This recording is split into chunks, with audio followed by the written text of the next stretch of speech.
Olá, tudo bem?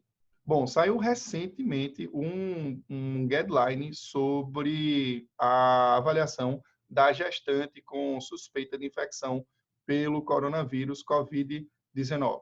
Essa publicação ela foi realizada pelo Colégio Americano de Ginecologistas e Obstetras e a Sociedade de Medicina Materna e Fetal.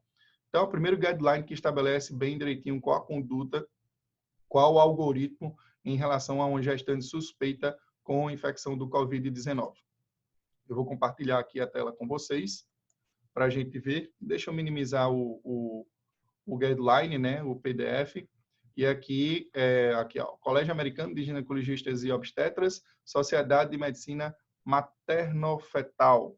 Então, bom, vamos ler logo um pouquinho o textinho aqui de cima para a gente poder entender o porquê desse guideline. Bom, o guideline intitula-se como Avaliação Ambulatorial e Manejo de Mulheres Grávidas com Infecção ou Suspeita, né, do COVID-19. Então, o caso que é suspeito ou confirmado do COVID-19. Ao contrário da gripe e de outras doenças respiratórias, com base no número limitado de casos confirmados do COVID-19, as mulheres grávidas não aparentam ter um risco maior de doença grave. Contudo, devido à falta de dados e experiência com outros coronavírus, como SARS-CoV e MERS-CoV, é necessária diligência na avaliação e tratamento das mulheres grávidas. Isso precisa ser realmente garantido. Esse algoritmo ele foi desenvolvido para profissionais de saúde avaliarem e tratarem prontamente as grávidas com exposição conhecida ou com sintomas consistentes da infecção do COVID-19, ou seja, pessoas sob investigação, que é essa sigla PUI. Se o vírus da gripe ainda estiver circulando, no caso da influenza, a gripe pode ser uma causa dos sintomas respiratórios e os profissionais são encorajados a usar esse algoritmo do influenza para avaliar a necessidade do tratamento da gripe ou mesmo sua profilaxia. Esteja ciente de que o COVID-19 é uma situação em rápida evolução e esse guia, essa recomendação pode se tornar desatualizado na medida em que novas informações sobre o COVID-19 para mulheres grávidas fiquem disponíveis no CDC, no Centro de Controle e de Prevenção de Doenças, o CDC, através desse site específico sobre o caso da infecção do COVID-19. E o guideline, né, o fluxograma, ele começa pela avaliação dos sintomas do paciente. Se os sintomas típicos ele apresentarem de febre maior do que 38 graus Celsius, ou um ou mais dos seguintes sintomas, quer sejam tosse, dificuldade de respirar e falta de ar, e sintomas gastrointestinais, se não tiver nenhum desses sintomas, cuidados de rotina. Se por acaso tiver um ou mais desses sintomas, o que é que deve ser feito? Realizar a avaliação de gravidade de doenças e depois avaliar riscos clínicos e sociais. Vamos começar pela avaliação da gravidade de doenças. Primeiro, a gente vai ter que responder algumas dessas perguntas. Ela tem dificuldade de respirar ou falta de ar? Ela tem dificuldade em completar uma frase sem ofegar? Ou necessita parar para respirar com frequência ao caminhar enquanto está atravessando a sala? O paciente ele tosse com uma colher de chá de sangue, ou seja, se é uma tosse com sangue, né? É comum você ter tanto uma maior um sangramento nasal na gravidez, só que isso depende da quantidade. Se vier acompanhado com tosse, sintomas respiratórios, isso faz com que a gente se preocupe mais. Ela tem uma nova dor ou pressão no peito que não seja em decorrência da tosse, ela é capaz de ingerir líquido, ela mostra sinais de desidratação, como tonturas quando está de pé, ela é menos responsiva do que o normal ou se torna confusa ao falar com ela?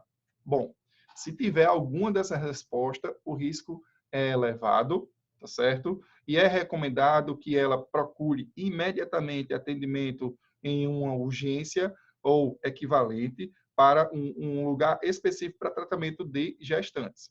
Ou seja, uma maternidade completa, preferencialmente com UTI, que tem um cuidado maior. Aqui em Recife, a gente denomina, em Pernambuco, uma maternidade de alto risco.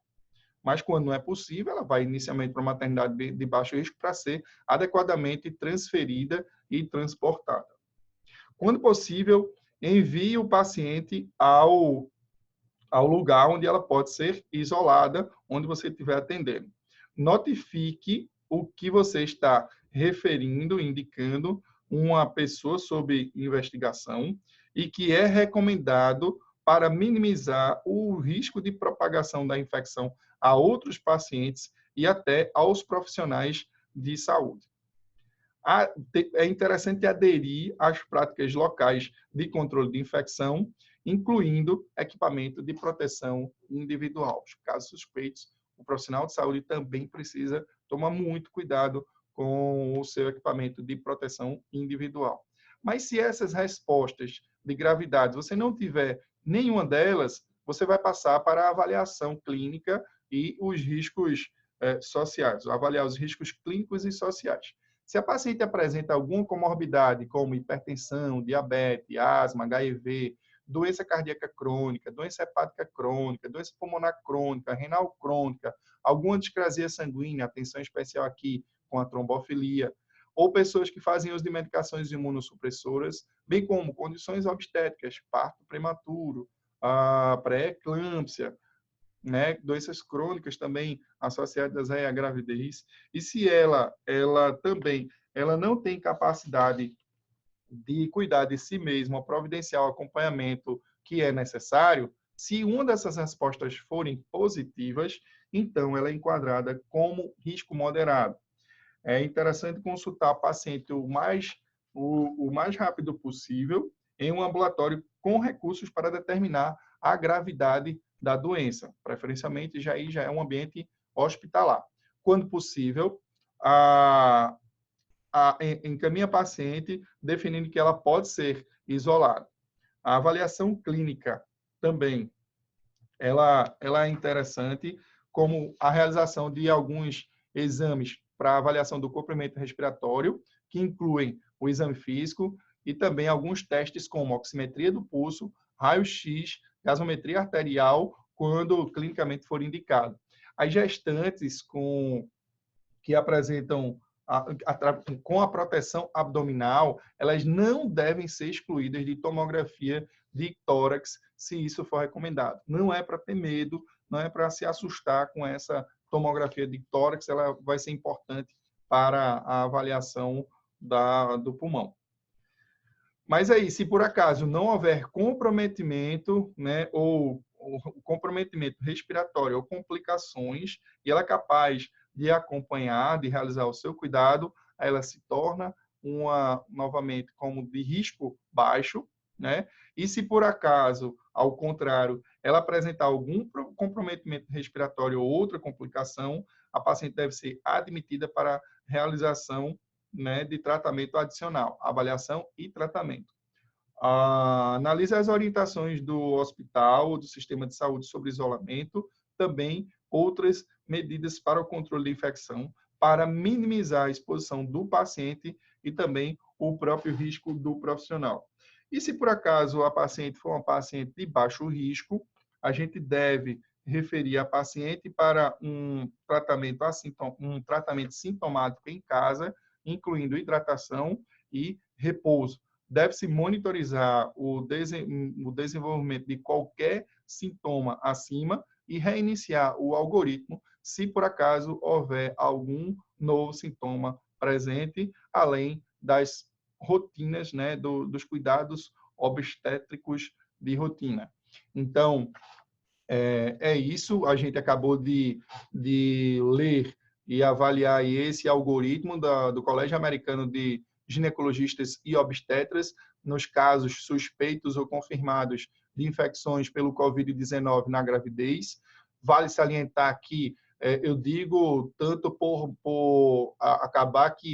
participar tanto do meio tradicional, né, da FEBRASGO, como também da Associação Brasileira de Nutrologia, como por ter realizado alguns cursos em prática ortomolecular, que qualquer tratamento endovenoso, ele é proscrito se for para administração de megadoses de vitaminas, tá certo? Então, essa não é uma recomendação da Abram, inclusive ela já se posicionou, muito menos da FEBRASGO e muito menos daquelas pessoas que praticam a ortomolecular com seriedade. Então, muita cautela nesses casos. Alguns vídeos estão sendo divulgados de forma irresponsável. E eu, inclusive, faço parte de uma sociedade do Comitê Científico da ABRAME, Associação Brasileira de Nutrição Materno-Infantil. Já conversei com a presidente da associação, que é a doutora Andréa Frix, e nós também nos posicionamos frontalmente contra essas infusões endovenosas de megavitaminas e múltiplos minerais que estão prometendo a cura do coronavírus. Isso não existe. Agora, que nós concordamos que os cuidados com os hábitos de vida, quer sejam pela alimentação adequada, a suplementação de polivitamínicos e minerais, né? Normalmente por via oral, que já é estabelecido e já tem meta-análise sobre isso. A administração de vitamina D de acordo com os exames laboratoriais. Isso sim pode ser utilizado. A administração de ferro venoso em pacientes com anemia que não respondem ao tratamento oral. Aí sim nós temos diversas situações em que outros tratamentos eles podem ser utilizados, desde a questão da parte nutricional, como eu já falei, como também medidas simples, dependendo do caso, né? Mas o bom gerenciamento do estresse e do sono, nesses casos, ele é fundamental. Quanto mais conhecimento, né, mais a gente pode combater essa pandemia e ter ótimos resultados. Nós também concordamos, sim, que é importantíssimo as medidas de proteção individual, como a diminuição do contato social.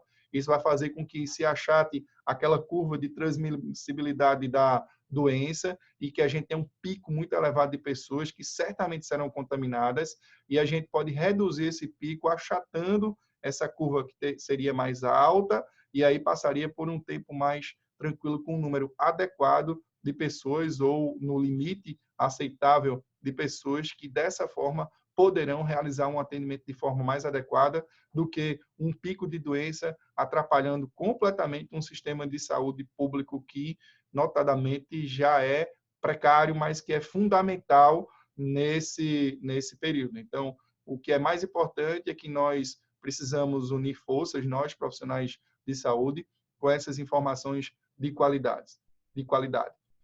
Enfim, espero que vocês tenham gostado do vídeo. Fiquem com Deus, fiquem sempre alertas. Eu sempre vou estar publicando vídeos, informações que julgo de qualidade para que a gente possa combater essa infecção do coronavírus, principalmente no caso da saúde materno-infantil, já que eu sou ginecologista e obstetra. Um abraço, fique com Deus. Até o próximo vídeo.